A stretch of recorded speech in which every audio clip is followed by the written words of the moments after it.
What's going on, y'all? Another episode. Got a lot of shit to get to today. Um, Let me just be clear here. It's gonna be a lot of Nas talk with his album coming up. Know what I mean? So if you not a Nas nigga, you might wanna scroll past this jank because we're gonna be all Nas heavy. I'm ranking his entire discography, talking about a lot of Nas shit. You know, he about to drop with Preem. So we're gonna talk about that. We're gonna talk about how good Nas has been his whole career. Also, we're gonna talk about how underrated Alicia Keys is and her first few albums. I'm gonna do a breakdown of her discography. You guys asked for Nas and Alicia Keys when I did a poll of who y'all wanted me to do, and I put some names up there for R&B and rap. So we're gonna do a long Nas one. We're gonna talk a little bit about the Alicia Keys one, which we'll do next episode. And what else are we gonna get at today? Oh, for the youngins, I got a little bit of gotta talk a little bit about Kodak and his the shit he's been bringing to the game. Now I mean, so without further ado, let's get it started. All right. First,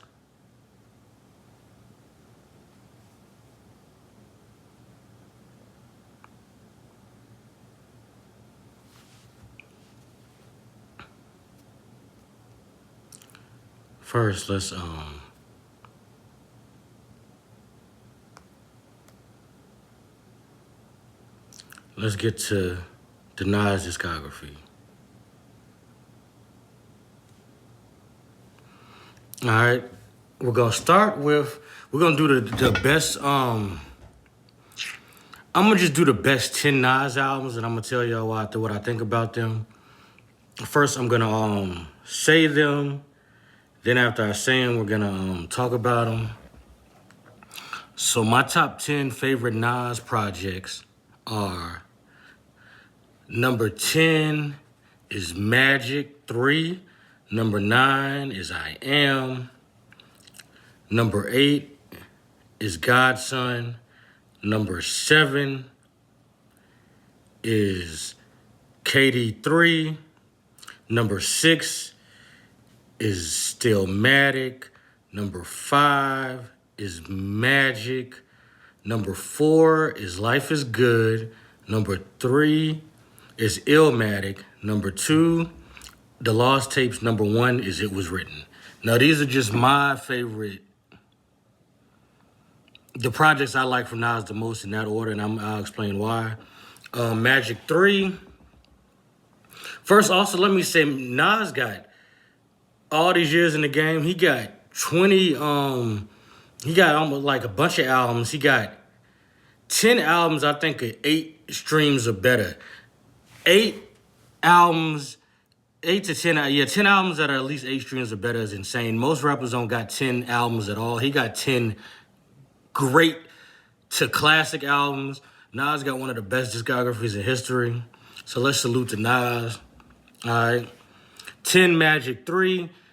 It could have been a little higher. I didn't like it as much as the first Magic. It was much better than the second Magic.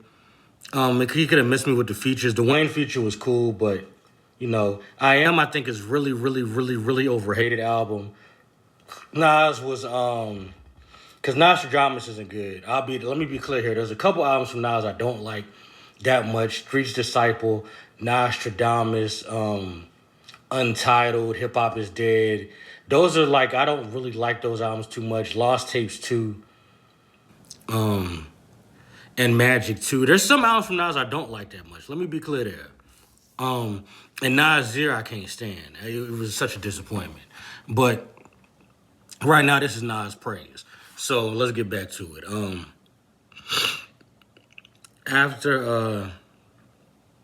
I Am is overly hated. I think Nas between 96 to 2002 is maybe the nicest rapper ever in history.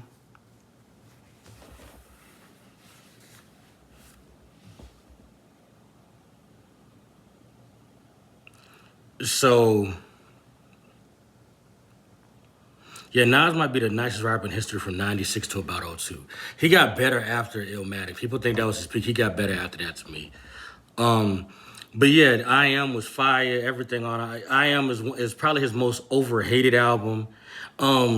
Jay-Z has said that that bar, remember, one was ad, the other was ill. Like the other albums in between was garbage, but that's just not true. I Am was fire. New York State of Mind Part 2 was fire. He had Hate Me Now with Diddy. Favor for a Favor with Scarface, one of the best songs ever. Ghetto Prisoners. I Want to Talk to You. Life is What You Make It. Nas is like, Money is Mine. He just got mad shit on I Am, and that shit is very overhated to me. So yeah, that's number 8.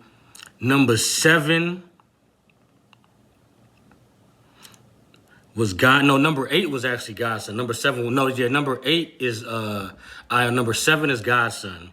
One of those two. Those two can switch. It could go either way.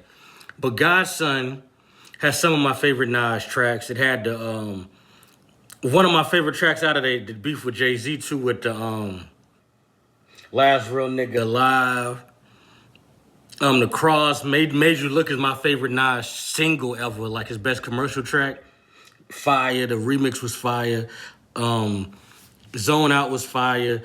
I understand the concept. It was kind of corny, you know what I mean? But I understand the concept. I was a kid then, so I really kind of liked it then, but it's okay. Book of Rhymes is fire. Thug's Mansion with Pac. I don't like songs when they put Pac on a song when he wasn't there for, but I give him a pass. Mastermind was fire. Warrior song with Alicia Keys is fire. He had a lot of good shit on Godson. Number 6 will be KD3. KD3 was number 6. Yeah, was no. All right, I'm tripping. We got to talk about KD3, then we're gonna talk about Stillmatic. KD3 was a lot of people's favorite Nas project from the Hit Boy series. Second to me after Magic. I love Magic, and I'll get into that later. But probably Hit Boy's best performance on it, and Nas' second best performance on it after Magic. Hit Boy beats on that joint was immaculate. He couldn't miss. Nothing but good things to say about KD3. Definitely Hit Boy's best performance. Stillmatic, most people would have had this high. It has some of my favorite tracks, but it has some tracks I really, really don't like. Braveheart Party, which I guess they took off. My Country. I didn't really like Rule that much with A-Marie, but it's okay. But the intro is amazing. Stillmatic intro is amazing. Ether maybe best song, diss song ever. Got Yourself a Gun is probably my top 3 to 5 Nas commercial track. Smoking, people hate Smoking. I like the last verse.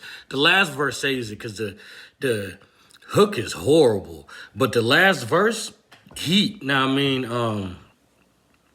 You're the Man, one of my favorite Nas songs ever. Rewind is one of the best Nas songs ever. One Mic is ad to me. People love it. It's ad to me. You know what I mean? Second Childhood, one of the best songs ever. Yeah, Stillmatic has some of his best project work, so I know why people put it so high. I think he has more cohesive projects that we're going to get into now.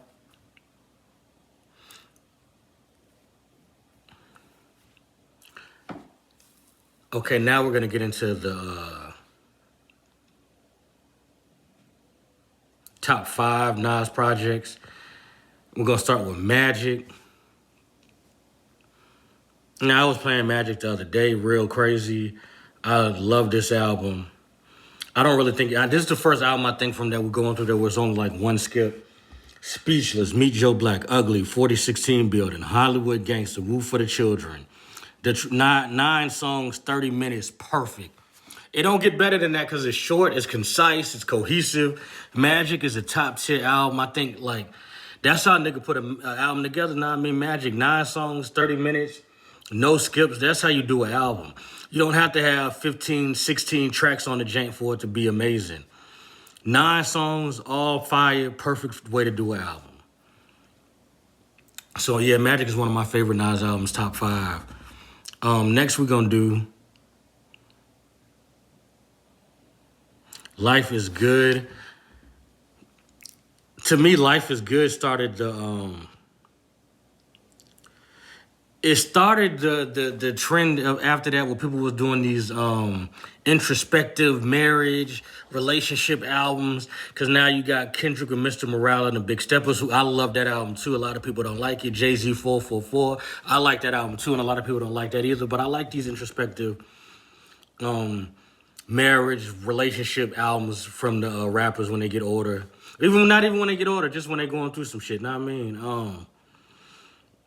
But it starts off No Introduction, Locomotive, with Queen Story, Accident Murderers with Ross. Salute to Ross, killed his verse. Daughters, I love that song. I have 2 daughters. I love, love, love that song.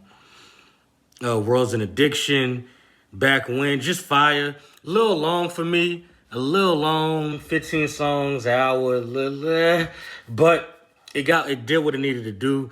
It, as far as artistically, it might be his best work because of the theme of it. Amazing, amazing, amazing. Now we're gonna get into the top 3. Number 3, to most people are gonna hate this, is Illmatic. I love Illmatic. It just isn't as good as the other 2 albums up here to me. But it's amazing. New York State of Mind, Life's a Bitch, The World Is Yours, Halftime, Memory Lane, Represent, It Ain't Hard to Tell. Life's a Bitch, AZ got one of the best verses ever on that. Like, it's a fire. It is a fire album. 10 songs, 40 minutes. I love Illmatic. I just think the other 2 are better than it. So don't think this is some Illmatic hate. People was mad that I put it, I think, 11th on my top 10 best East Coast albums. I mean, top 50. I think it was 11 and not in the top 10, and people was pissed. But just my opinion, and I love Illmatic, so I just think he has better albums. I think Lost Tapes, which is next, is amazing. If it was if he would have put these shits on I Am and took some of the bullshit off of I Am and a couple of bullshit tracks, that shit easily becomes a classic, and he would have had 3 classics back to back to back. Do-Rags, My Way, You Gotta Love It, Nothing Lasts Forever, Blazer 50, Everybody's Crazy, Drunk by Myself, Papa Was a Player. Papa Was a Player is immaculate. Nah, I mean, it's just 11 songs, 40 minutes, again, just perfect sequencing, perfect for cohesion. And these are throwaways, and he put it together perfectly. Now, I mean, salute to Nas, but this is one of my favorite albums of all time, Lost Tapes by Nas. I love this album. And now we're going to get into his best project to me, which is It Was Written, which is when he started being the best ever when he started doing that feature run with Mobb Deep, with Eye for an Eye and all that, verbal intercourse with Wu-Tang. But that's when he started being the best lyricist ever type shit. 96 to 02, he was killing it. Yeah, I'm going to ask y'all, do y'all think Nas, who is a better overall MC that was mainstream than Nas from 1996 to 2002? I don't think it was one that was better. Lyrically, just better than, I don't think it was one. Y'all tell me if it was a better one in the comments. But It Was Written starts off with The Message, Street Dreams, I Gave You Power, which is another great, Nas one of the best storytelling rappers ever. Watch Them Niggas with Foxy, Take It in Blood. The only skip on here to me is Nas Is Coming with Dre, and that's mostly because of Dre verse. Affirmative Action, fire. The Setup, fire. Black Girl Lost, fire. Suspect, fire. Shootouts, another great storytelling. If I Ruled the World, one of his best 3 to 5 commercial tracks ever. Live Nigga Rap with Mobb Deep. Just fire album. Salute Nas. I think I'm hyped for this joint with Preem. I think this shit with Preem is gonna be fire, especially how he laced De La recently. I think that shit gonna be some heat. Know what I mean? So hopefully it is. Real quick, I want to show off my Ward's Housing hoodie. I do real estate shit too. So if y'all anything y'all want to talk to about real estate, y'all can hit me in the comments about that too. I got a real estate company too. We fuck with the apartments, townhouses, condos, not too much single family housing, more multifamily, know what I mean? But get with me about that too. I'm gonna probably open a page where I talk more about that, about my housing, real estate company and all that. I use this page mainly for music shit, know what I mean? So I'll probably start a whole page, but just letting y'all know is I'm fucking with that too. But yeah, let's get into the something else. Next next episode we're gonna do Alicia Keys and how she's actually underrated to me as a overall. She's one of my 10 favorite female R&B singers ever, which is really incredible. She's incredible to me. So I have a little bias. So I'm glad y'all picked Alicia Keys. I think her first two albums are classic. I think As I Am, The Element of Freedom are fire. I think Alicia is fire. I think Alicia is one of her 5 best projects, actually. Alicia, As I Am, The Element of Freedom, Songs in the Mire, and Diary of Alicia Keys are her top 5 projects to me. So yeah, we're gonna talk about Alicia Keys in the next joint. We're gonna go through her whole discography since y'all voted for her to be the R&B person I talk about next in her discography. Lastly, I want to say, also next episode after the Alicia Keys, we're gonna start talking about Kodak discography. Since I asked what young rapper y'all wanted me to talk about, that's more in the trap lane, because I do it for the hip hop head order, the younger, the R&B heads. I do it for the whole culture. So also we're gonna get into Kodak's discography next time. I do want to give him a salute. His album is fire. I think I rated it 7.5 out of 10 streams, but it's not his best project. Dying to Live by Kodak is a classic. A lot of people don't know how great Kodak is because they stuck in the 90s. Dying to Live by Kodak is a classic. That shit is fire, top to bottom. Came out in 2018. Top 5 album that year, and that year has some great projects. 2018 has some great projects. We got to get into that. Dying to Live is amazing. Out of his whole class, I think he's the most talented lyrically. Yes, even over Herbo, and I fuck with Herbo. I think Kodak is the most talented there lyrically.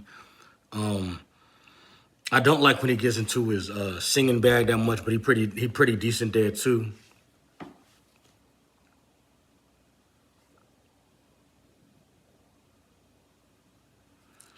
So yeah, what else? Lastly, salute to y'all for getting me over 60 subscribers in less than. I think I've been on here about 43 days, 42 days. I appreciate y'all, 65 subscribers. Keep running it up. We're trying to get to 100. Whenever I get to 100, I'm gonna get a laptop. I'm gonna step the videos up for y'all. I know y'all tired of me just not a laptop. I'm gonna get a microphone and you know what I mean? Because I do this on either iPad or a laptop, depending on if I'm in the house or outside. But I'm gonna get a microphone, step it up for y'all. You know what I mean? That's pretty much it. You know what I mean? Like and make sure you hit that like button, hit that subscribe button, and we will be back either tomorrow or the next day for the Alicia Keys breakdown. Thank y'all.